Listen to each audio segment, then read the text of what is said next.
Hi there, global investment markets. The main drama recently, of course, has been China's roller coaster share market, which after much volatility has actually declined by nearly 25% in the past month.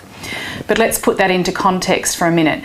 The average Chinese household has less than 15% of their assets in Chinese shares, and even with the recent correction, the average share market investor in the last 6 months in China has still achieved a positive return of 40%. Now, for Australia, the immediate implications of the weaker Chinese share market are limited. More important to us, in fact, is China's growth prospects because they are our largest customer.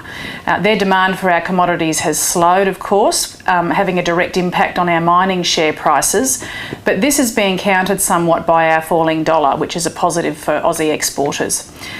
Greece's debt crisis hasn't yet been resolved, and negotiations are still continuing with creditors in the European Commission, European Central Bank and International Monetary Fund.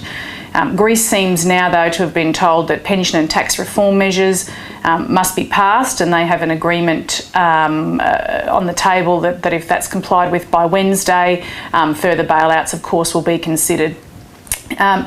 So what's the outlook? Well, global shares are certainly in a correction phase with Greece's crisis, China's slowdown, and also the prospect of higher interest rates in the United States. Global shares have been weakening since about mid-June. Having said that, the return from global shares remains more appealing than that from low government bond yields, and known threats appear to be manageable for now, meaning we should see global shares deliver solid returns later in 2015. The information in this segment is general only. It's not intended as personal recommendations for the audience. Please consider whether the information suits your circumstances before acting on it. This information is provided by myself, Tracy Ferguson, of Ferguson Martins & Associates. Thanks for listening.